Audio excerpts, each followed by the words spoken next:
instead of a friend, become not an enemy.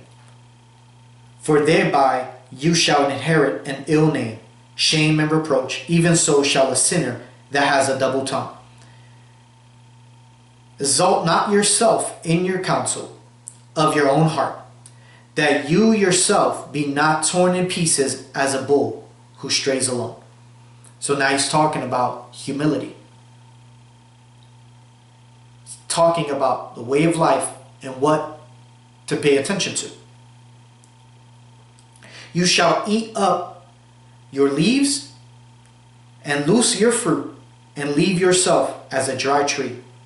A wicked soul shall destroy him that has it, and shall make him to be laughed to scorn of his enemies. So meaning, if you have a spirit that exalts yourself and you're focused on the counsel and your reputation and how others see you, that's what's going to happen, the consequence. Verse 5, sweet language will multiply friends, and a fair speaking tongue will increase kind greetings. Be in peace with many, nevertheless have but one counselor of 1,000. If you would get a friend, prove him first, and be not hasty to credit him. Why? Let's pay attention. And remember, we do this in life, right? Before we get into something serious and trust and then opening up, we have to get to know the individual to see if they're really a true friend. They truly have your good intentions and a good heart. You have to test them and get to know each other. For verse 8, for some man is a friend for his own occasion, and will not abide in the day of your trouble. And there is a friend who, being turned to enmity and strife, will discover your reproach. Again, some friend is a companion at the table and will continue in the day of your affliction. And will not continue in the day of your affliction. Thank you, my Father, my King. So again, verse 10. Again, some friend is a companion at the table, but will not continue in the day of your affliction. But in your prosperity, he will be as yourself, and will be bold over your servants. If you be brought low, he will be against you, and will hide himself from your face. Separate yourself from your enemies, and take heed of your friends. A faithful friend is a strong defense, and he that has found such a one has found a treasure. Nothing does countervail a faithful friend, and his excellence is invaluable. A faithful friend is the medicine of life, and they that fear the Lord, Yahuwah, shall find him. Thank you, my Father, my King. Meditate on that, my brothers and sisters. John chapter 14.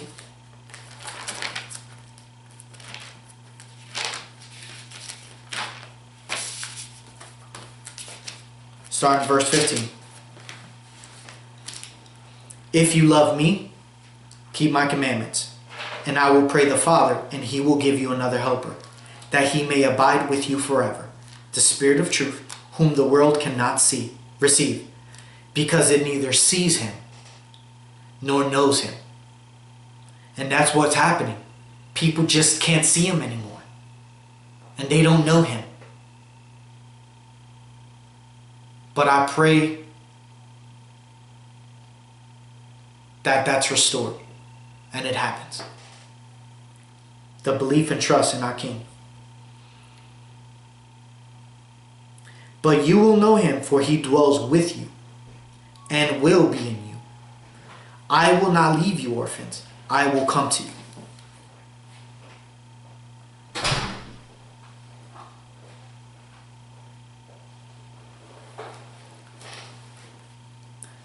That's powerful.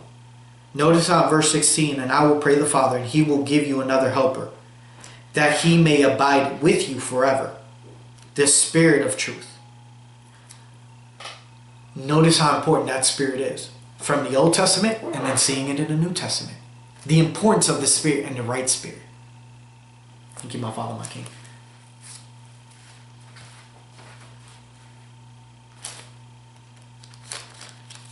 You know what? As I'm led, last one. This is why this is so important. 1 Corinthians. I've been led to read this before.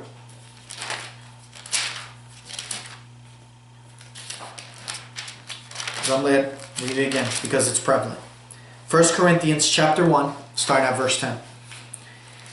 Now I plead with you, brethren, by the name of our Master Yahushua the Messiah, that you all speak the same thing. So, if you see individuals, thank you, my Father, my King, that's powerful. That's how you know if someone's operating in true unity and in the true Spirit.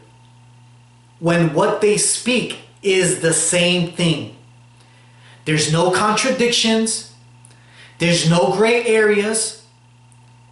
There's no this, that, and the other. There's no loopholes. But they speak the same thing.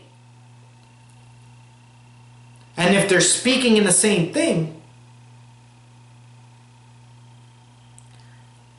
then they're operating in the same spirit.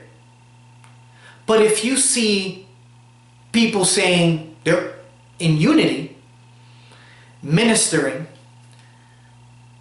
but yet not everyone is on the same page with what they say in the message, then they can't be prophesying together, right? They can't be in true unification in the Spirit. So notice here,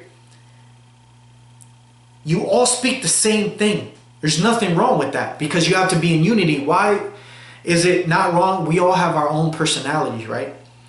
But speaking the same thing because you're speaking and operating the same mind and heart with the same humility and love and intentions.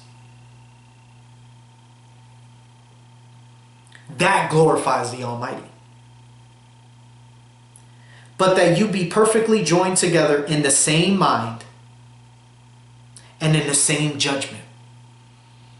The same mind to operate in and judge in the same way, righteously.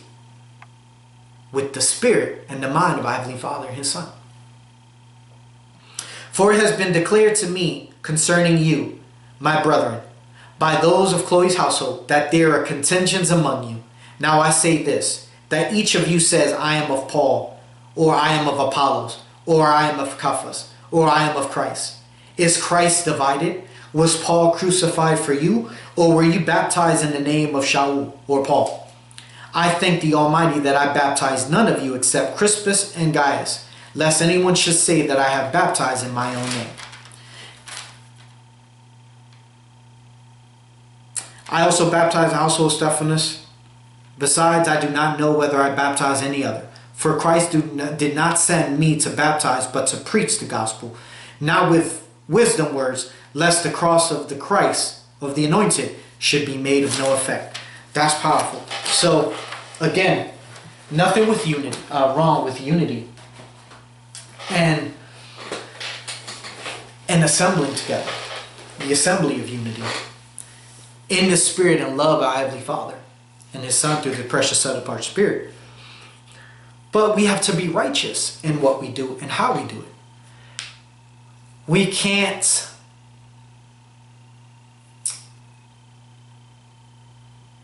think about following King. We can't just sit there and pick and choose who we want to listen to, who we want to side with, what we want to share or comment on. We all have to judge the Spirit and make sure it's of the Most High. You understand, my family? So, continue to grow. Continue to be edified. And as our Heavenly Father and His Son lead through their precious set apart Spirit, Father's willing, we will all continue to grow in true unity and love. And if they allow me to continue to preach and minister the word, to cut on the camera, and to glorify them, and so be it. Today's not promised and tomorrow's not promised. Heck, the next hour is not promised. But Father's willing. Our prayers are with you all. In the name of our Heavenly Father, the Most High, Yahuwah, the Almighty, and Master Yahushua, the Anointed One, the eternal life of our Heavenly Father and the only begotten Son, who was crucified for our sins. Master Yahushua the Messiah. Maranatha. Amen.